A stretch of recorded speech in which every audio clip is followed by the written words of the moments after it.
Good day, everybody. It is Calxiyn and Hunter here, and if you guys enjoy this video, you should subscribe for more RWBY videos, and you should check out the Patreon if you guys want early access to these videos, but also our reaction to the episode is up there for early access for patrons and YouTube membership members, so you guys should check that out. Today, we are going to be talking about the conversation that Oscar and Salem may have. I know it's a little early because Oscar technically hasn't made it there yet, but I doubt with a capital D, unless Ren, Jean, and Yang can get some backup from maybe, if you guys saw our other theory, Crimson and the possible white thing, right? Unless they get some backup, Oscar's fucking screwed. I feel like that what is gonna happen here is, unfortunately for Oscar, he's not done getting beaten down yet.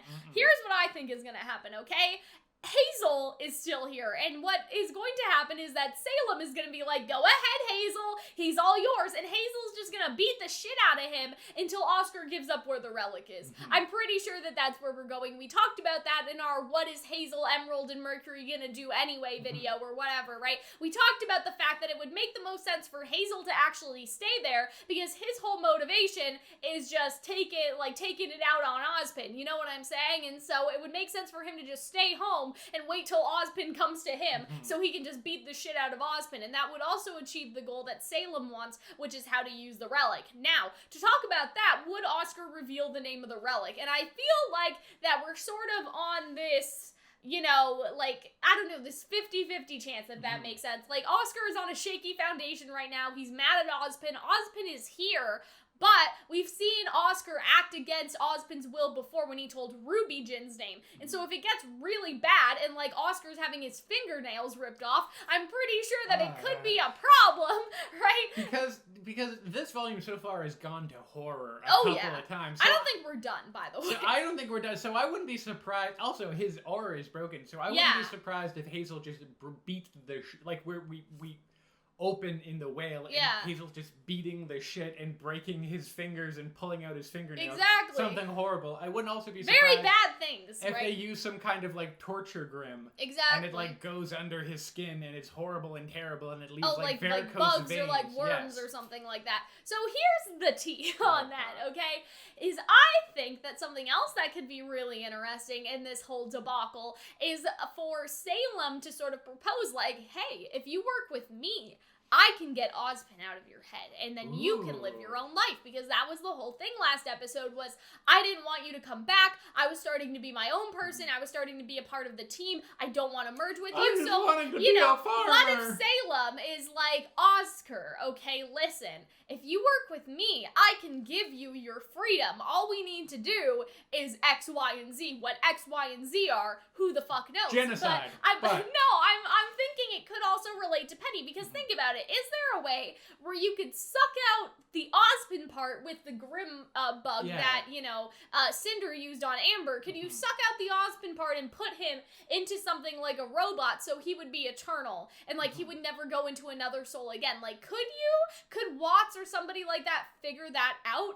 And then that would also help Salem because Ozpin would stop reincarnating, right? He would just be, you know, in a vessel under her command. And that vessel could even be like a Grim vessel if our other theory is true, if you guys saw that one yesterday about the Hound and stuff. Like, could she propose? Even if it's not true, she could just fucking lie, right? That's always possible. She could just lie and say, I know a way that we can get you to stop, you know what I mean? And so, like, even if it's not true, she could just say that, and if Oscar's being, you know, tortured and, like, his toes are starting to be broken, like, he could get a little desperate and be like, okay, I'll tell you, her name is Jin. All that sort of stuff, that could lead into our theory about Neo, and that she goes to it says, Jin, open, doesn't do anything. And it doesn't open! Turns into an umbrella, then we realize, you know, that could also line up with the idea that the Hound might be Roman. These could all coalesce. Yes. Neo learns the Hound is Roman, decides doesn't want to deal with these people, does a switcheroony with it. With the relic. Eventually, a couple episodes in, Oscar gets continuously tortured. They find about Jin, rub the lamp. They try to use it. Turns out to be an umbrella, and then everything flows out from there. Yeah. I think these are a lot of interconnected. Oh my god, it's like we really big-brained this one. What is like the MCU, but like the Cal, like, theory universe? I would find it interesting, though, for Oscar to try and talk to Salem about the past. Like, you had kids? How did you do this? Right? And all that stuff. And it's not the first time you killed kids, isn't it, Salem? I doubt that would go well for him, to be completely honest. I'm pretty sure that that would go extremely, extremely badly. I think that him bringing up anything like that, you know, Salem and Ozpin used to have kids, and that the kids died, they like felt anything they were like that, in love. that would be a bad idea for poor Oscar. I think health. Oscar would be and the structural integrity of his toes and fingernails. But yeah, I think that it would be really interesting for Oscar to feel that sort of, you know, like that conflict inside of him, because especially if, you know, Salem is the one who offers everyone what they want, right? Yes. Mercury, you want to fuck bitches and get money. I know this isn't the first time I've said it. It's not the last, right? Like, you can do that in the new world. Hazel, you want to torture Ozpin? Go right ahead. Watts, you want revenge on Ironwood and Pietro? There you go. Cinder, you want power? Let's go get the maiden powers, right? Emerald, like, you want Cinder? Go with Cinder. Yeah, exactly. It's the whole thing. Right? So Salem is somebody that continuously gives people what they want. She's able to sort of read it and then offer it to them, and that is how she gets people on her side. Because when you think about it, right? Like, Ozpin, all he has to offer is you could save the world, right? And that's a noble cause, but it's not necessarily, like, that's not necessarily how you recruit people. Usually people want stuff, right? And so if she can think about what is Oscar, like, not getting from Ozpin, what is Ozpin not offering that Oscar could, like, be bought with, in a sense? Because Ozpin is sort of saying that merging is inevitable. But what if Salem could convince Oscar that it's not inevitable and that it can be stopped, right? You have to think about it like that. Like, why would someone join Salem over Ozpin? It's because Salem always gives them something that Ozpin cannot give, right? She always has something to provide to them that they've always wanted, whereas Ozpin is just like, I don't know, like, don't you want to be a hero? Don't you want to do good things? Like, the reality is that most people, like, don't do anything without getting paid. So, you know, and that's understandable, right? And so I can feel like Oscar could be bought.